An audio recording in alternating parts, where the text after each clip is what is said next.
Hello, hello, good morning. Ayan. Good afternoon, good evening. Kung saan man kayo naroon. Ayan. Today is Friday mga lalab. Ayan, malapit na ang ating botohan, barangay botohan. Barangay election. Ayan. Ito, kumusta na kayo mga lalab? Pamalengke na ba kayo? Ako ito, nag-aayos ako ng aking lulutuin today. Ayan.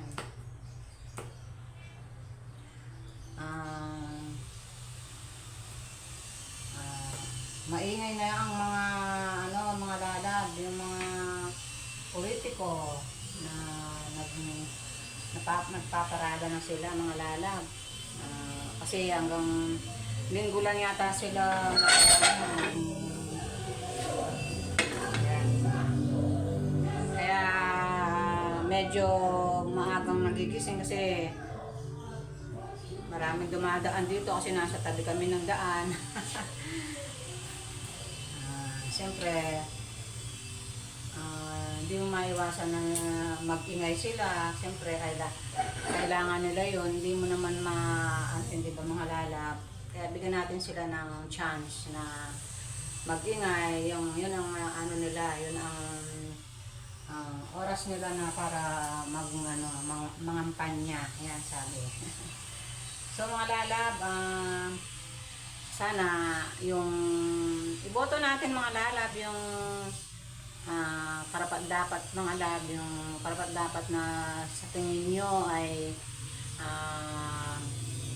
maglilingkod sa bayan natin, sa barangay natin. Kaya alam ko lahat ng mga Pilipino matatalino, pipiliin nila yung mga karapat-dapat, di ba? Kaya doon sa mga mananalo at hindi mananalo, maging lang po kayo na sport lang po. Kumbaga sa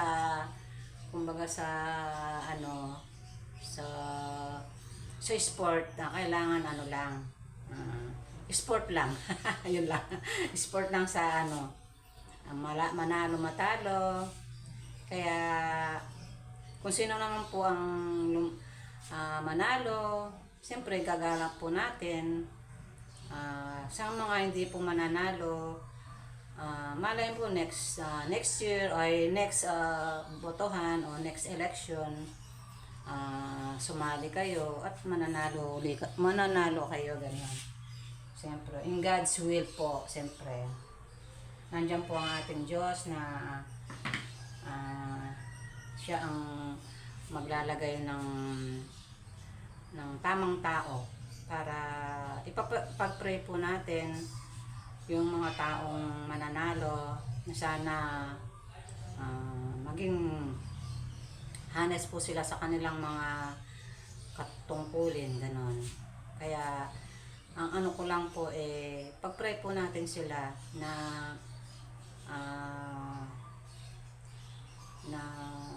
kami po ay umaasa na lang sa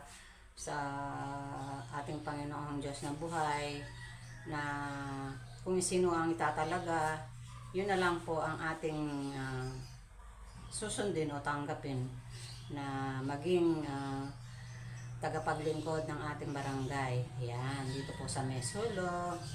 Sana po pag-pray po natin sila kasi sa Lunes botohan.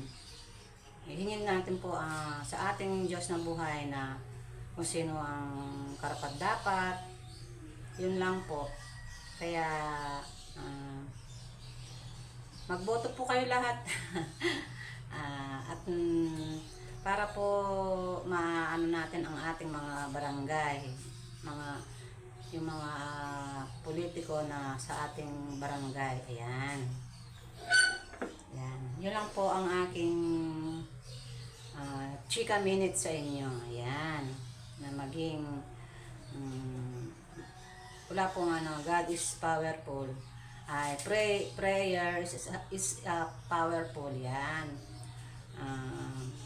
Walang imposible kay Lord, di ba? Okay. So, mga lalab, nandito Nandito tayo sa ating kusina, sa ating opisina mga lalab. Ayan. Ah, magluluto tayo mga lalab. Gawin nating special ang ating gulay na lulutuin. Ayan.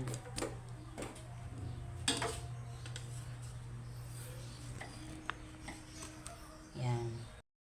Ayan mga lalab. Gawin nating special ang ating gulay na lulutuin today. Ayan. Bumili ako ng sitaw mga lalab. Mura ng sitaw ngayon, no? Alam nyo po, 3 tali ito. 3 tali. 25 pesos. Ayan. Subukan po nating manggulay. So, para po maging special yung ating gulay, ito po yung sasahog natin. Ito, bumili ako ng half kilo na pork. Ayan. Yung liempo. Pork liempo. Ayan. Minarinate natin mga lalab para special ang ating sitaw. Ayan. Siyempre, ang ating mga pang sahog mga lalab, ito, sibuyas, saka bawang. Siyempre, lalagyan natin ng ito, ang ating mga sangkap. Ayan.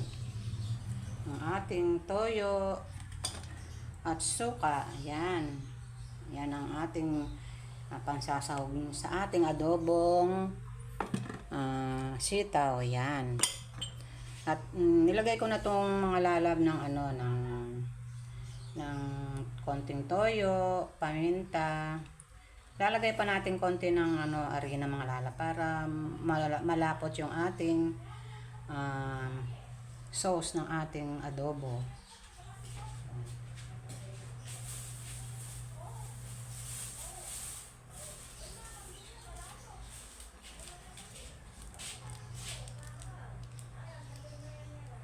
Yan, lalagyan natin ng konting arena mga lalab bago natin yan.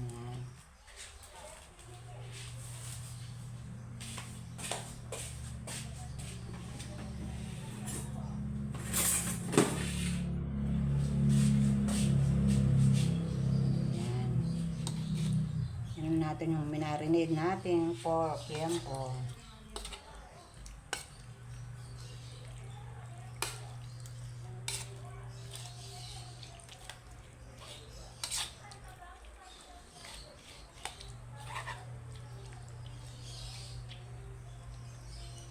Yan. Yan ang ating pork. Yan po. At dito tayo mga lalab. Meron pa akong isang putahe kung iluluto today. Ito. Bumili tayo ng kamatis mga lalab kasi para mamayang gabi, pag naubos yung ating sitaw, mamayang gabi magsalsyado tayo ng isda. Ayan. Ito yung ating gagamitin. Ayan. Ito yung binili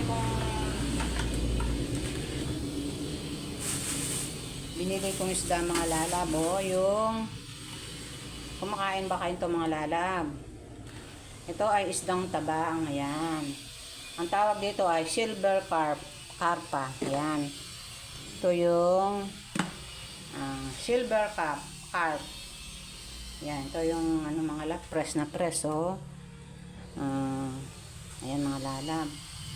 Iluluto natin mamaya to para mamayang gabi.